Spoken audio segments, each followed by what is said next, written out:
thanking you all very much for coming this afternoon. I'd also particularly like to thank Senators. Let's be careful with our senators, please. Senators McCain and Lieberman for coming here. They're the first visitors from our legislative branch to come to Tunisia since the revolution. They're both very senior senators. You know them very well, and that shows, I think, the support of the American people for the Tunisian revolution. Senator McCain, do you want to make any introductory remarks?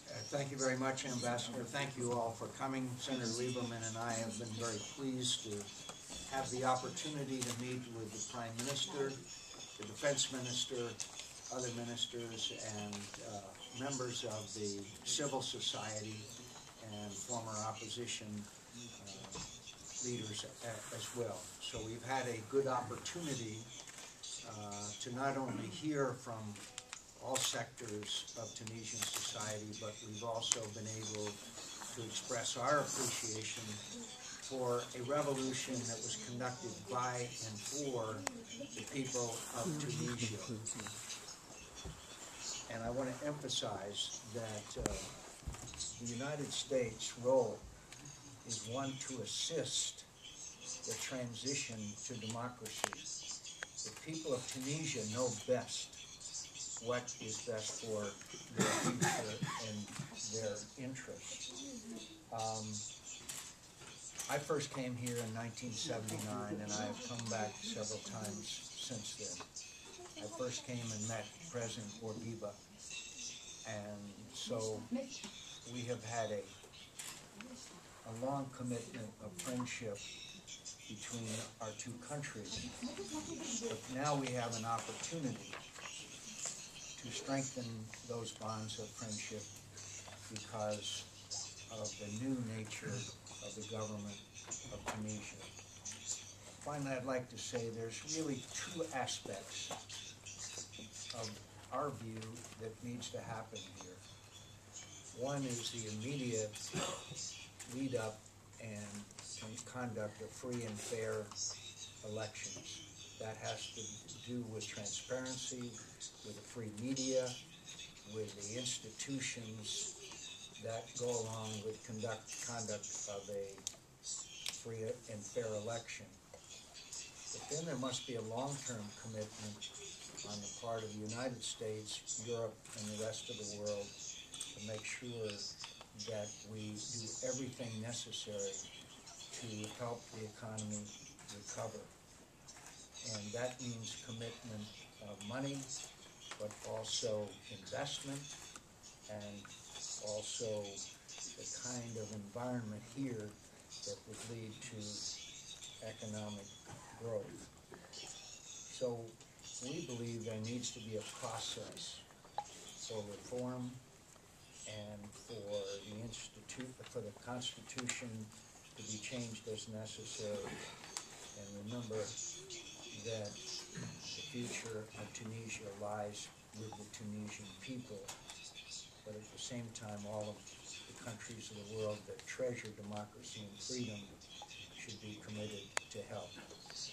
What happens in Tunisia in the next year to 2 years is far more important than just Tunisia, because the Tunisian people led the revolution that is going all around the world. And if Tunisia succeeds, the other revolutions can succeed.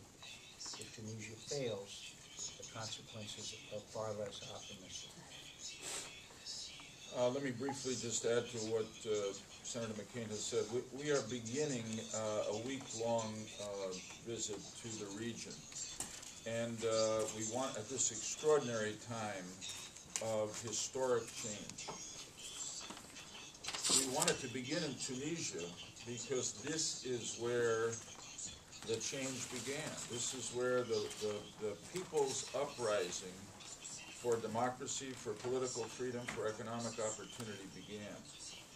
And I think we can say, after having spent the day here, having had a series of very helpful, informative meetings with people in the opposition, people in the government, that it is very important that this this historic change that began here in Tunisia also succeed here in Tunisia.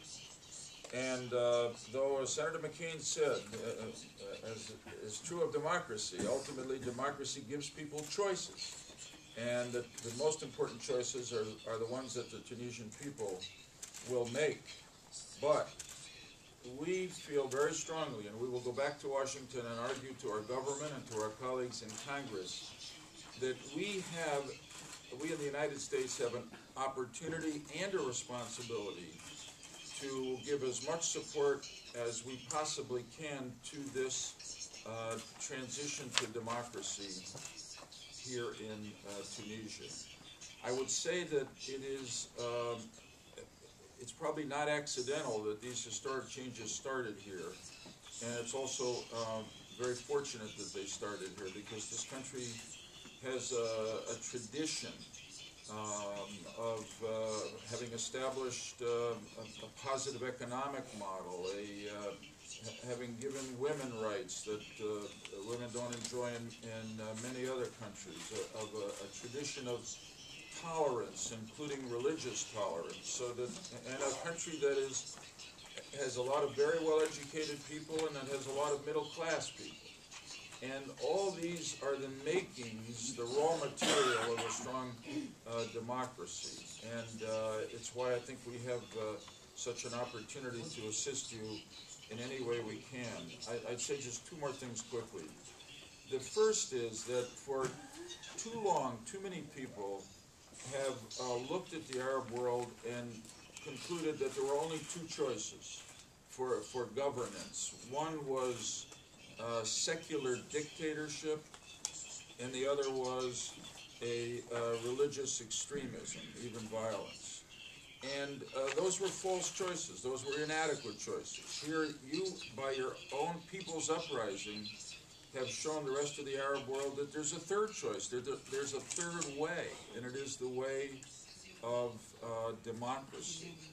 So I will say that the United States has had very good relations with Tunisia from its independence. But the truth is that we have always had our deepest and strongest relationships around the world with other democracies. And I believe that the relationship between the United States and Tunisia will, in a partnership, will only grow stronger in the years ahead. Senator McCain mentioned we're going to go back and argue what kind of assistance can we give. I think short term we can provide technical assistance for the elections coming up, for the creation and strengthening of political parties. Obviously we can provide short-term emergency economic assistance because the economy is hurting. We may want to be supportive of the military, which has played such an important role as a guardian of national interest, and long-term particularly to try to create more American investment here, which will create more jobs here and more open trade. So this is a tremendously exciting time. It's the beginning of the revolution, really. There's a lot of work to be done, as you know very well. But the destiny of this country, I think, is very great at this moment in history. Questions?